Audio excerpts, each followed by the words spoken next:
यह है कहानी का heroine Sonia Mukherjee, co-founder of Mukherjee industry. पिता सम्राट मुखर्जी का हर एक खून का भूत से बनी इंडस्ट्री को जगत के सामने प्रतिष्ठा करना ही उसका जीवन का सर्वश्रेष्ठ मकसद है। बचपन में एक कार एक्सीडेंट पे अपनी मां को खोकर 8 साल की लड़की का हृदय पत्थर बन गया। ये घटना के बाद वह कोमल बालिका धीरे धीरे से बना गया आज की चट्टान मिस सोनिया मुखर्जी। सोनिया खरे के साथ साथ चलता है। वह सुबह 10 बजे नाश्ता खाकर ऑफिस पे चला जाता है। आज उसके ऑफिस पर एक जरूरी मीटिंग है। चौधरी इंडस्ट्री के साथ एक डील फाइनल करनी है। आज भी सोनिया ठीक 10 बजे नाश्ता के टेबल पर बैठता है, पर यह क्या खाना कहाँ है?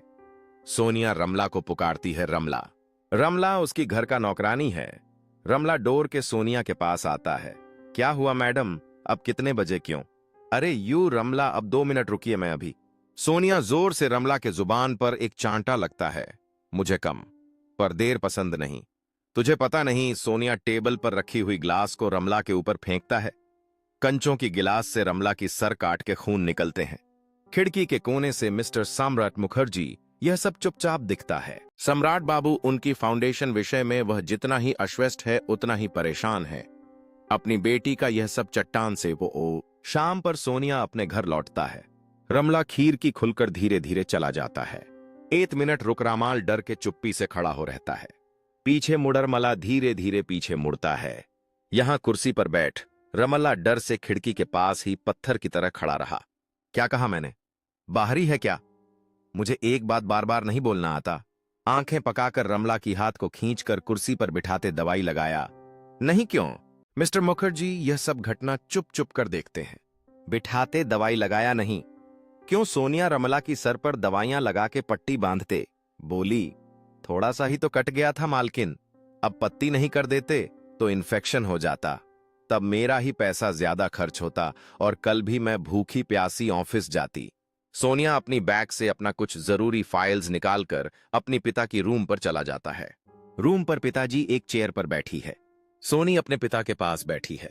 सम्राट बाबू कहती है, बेटी मेरा उम्र भर गई है, मेरा एक मर्जी पूरी करोगे? बोलिए बाबा, तुम जितना जल्दी हो सके एक शादी कर लो। नहीं पापा, अगर मैं चली गई तो आपको कौन देखेगा? मेरे लिए रमला है ना, मैं अभी शादी नहीं करना चाहती। अब तुम्हारा उम्र 30 हो गया, अभी तुम बोल रहे हो कि तुम शादी नहीं करना चाहती। मैं बोला ना, मैं आप शादी नहीं करूंगी मतलब नहीं करूंगी। सोनिया गुस्से से अपने पिताजी के घर से निकाल जाती है और फिर से गाड़ी लेकर निकाल जाती है। वह सीधा एक पब पर उतरती है। सोनिया करियोके पर जोर जोर से चिल्लाकर गाना गाते हैं। उसका शराबी आंखों से आंसू निकलते हैं। ऑडियो जोर जोर से गाते गाते रोते हैं। मिस्टर चौधरी गाड़ी से बाहर निकल आते हैं। कुछ देर बाद वह तेलमली स्पाइडरमैन बाहर निकलते हैं, पर गाड़ी चलते चलते उसका गाड़ी मिस्टर चौधरी गाड़ी का सामने चले आते हैं। वह जोर से तुरंत ब्रेक प्रेस करता है और फिर बेहोश हो जाता है। मिस मुखर्जी उठिए, मिस मुखर्जी क्या हुआ आपको? मिस्टर चौधरी सोनिया को उसका बिखरा हुआ गाड़ी से बाहर निकाल कर लाते हैं। वह सोनिया के ऊपर बोतल का पानी देते हैं। सोनिया का होश तो फिर आई, पर उसका शराबी अभी नहीं गई। मिस्टर चौधरी उसका ऐसा हालात देखकर उसको अपने गाड़ी पर उठाकर सोनिया का घर पहुंचा दिया। कॉलिंग बेल बजते ही रमला जाकर खिड़की खोली। सोनिया की ऐसा हालत देख वह मिस्टर मुखर्जी को पुकारती है। बाबूजी जल्दी आइए मालकिन। क्या हुआ? सम्राट बाबू दौड़ के आते हैं। मिस्टर चौधरी सोनिया को एक कुर्सी पर उसे पानी डालते हैं। सोनिया धीरे धीरे होश पर आते हैं। फोर्स लौटने से ही वह उठकर बैठी है और मिस्टर चौधरी के ऊपर उल्टी कर देते हैं। ऐसा हालत देख सम्राट बाबू थोड़ा घबराहट पर पड़ जाते हैं। I am really sorry mister Mukherjee बोलते हैं। नो नो नो प्रॉब्लम, मैं क्या उसके साथ थोड़ा बात कर सकता हूं? अंकल मिस्टर चौधरी पूछते हैं। Sure, why not, please continue. Ramla Shri Mukherjee Ramla को इशारा करते हैं। वह दोनों बाहर निकाल जाते हैं। मिस्टर चौधरी वॉशरूम से फ्रेश होकर सोनिया के पास आता है। क्या तुम ठीक हो? मिस्टर चौधरी पूछते हैं। तुम क्यों यहां पर आए हो? सोनिया शराबी आंखों से बोलते हैं। मुझे पता है तुम अब भी वह सब दिन भूल नहीं पाया। स्टोरी फ्लैशबैक पर चले जाते हैं। असल पे मिस्टर जितेंद्र चौधरी और कोई नहीं, बल्कि वह दोनों एक ही कॉलेज में पढ़ाई लिखाई करते थे। और एक दिन मिस्टर चौधरी सोनिया को प्रपोज किया था और फिर वह दोनों रिलेशनशिप पर था। लेकिन कॉलेज कंप्लीट के बाद जितेंद्र इंग्लैंड पर एमबीए करने चला गया। उसके बाद उसे दोनों का नो कॉन्टैक्ट सिचुएशन क्रिएट हुआ। तब से वह एक पास मां को कोकर और दूसरी तरफ अपनी प्यार को कोकर कुछ ज्यादा ही चट्टान बन गया। और आज इतनी साल बाद ऑफिस पर जितेंद्र को देखकर उसका पुरानी दर्द जाग गई और फिर घर पर आकर अपने पिता के मुंह पर शादी के बात सुनकर और भी नाराज हो गया। मुझे कुछ नहीं सुना, कुछ नहीं। सोनिया गुस्से से बोल, उसके गुस्से भरे आंखों पर अश्रु थी। मैं जानता हूं तुम अब भी मुझे उतना ही प्यार करते हो, मैं भी तुमको अभी उतना ही प्यार करता हूं। जितेंद्र सोनिया की कंधों पर हाथ रखकर बोले, छोड़ दो मुझे, मुझे किसी को नहीं चाहिए। मुझे कुछ नहीं याद है। कितने दिन कहां थे? इतने दिन जब नहीं आया तो आज क्यों आया? I see, get out from my house, don't touch me. Jitendra उसको जोर से गले लगाया। नहीं, और कभी छोड़ने के बाद मत कहो। जितेंद्र आंसू भरे आंखों में बोले। शादी किया नहीं? सोनिया ने पूछा। तुम्हारे अलावा किसको अपने दुल्हन बनाऊंगी? तुम क्या शादी कर पाई? सोनिया फुट फुट के रोटी हैं। मैं तुमको कभी माफ नहीं करूंगी।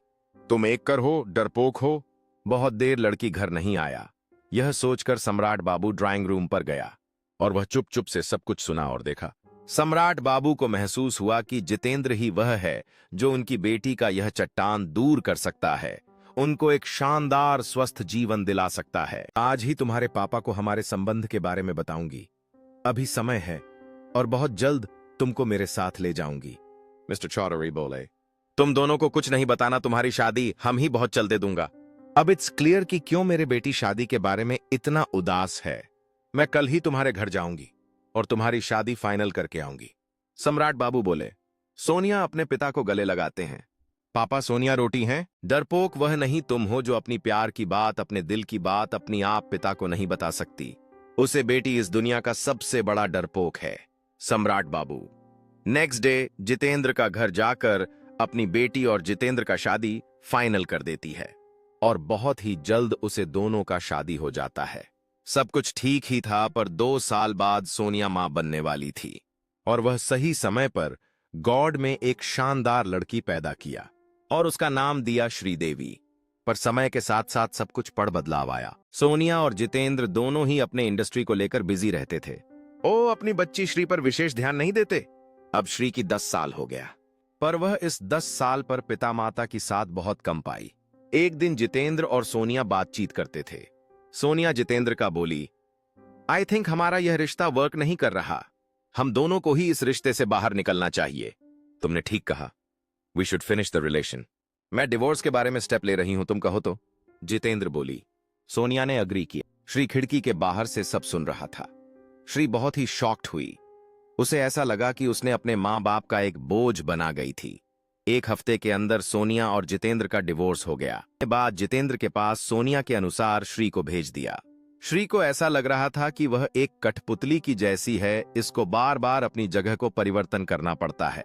एक दिन सोनिया जितेंद्र के फ्लैट पर आई। श्री चुपके से स्लीपिंग पिल्स की बोतल लेकर उसका सारा पिल्स खाकर सो गया। जितेंद्र अपनी बेटी को ढूंढ नहीं पकड़ उनका रूम पर गया और उसको बेहोश होकर देखते और उसका हाथ पर पिल्स का बटन देखकर जल्दी वह दोनों अपने बेटी को हॉस्पिटल ले गया।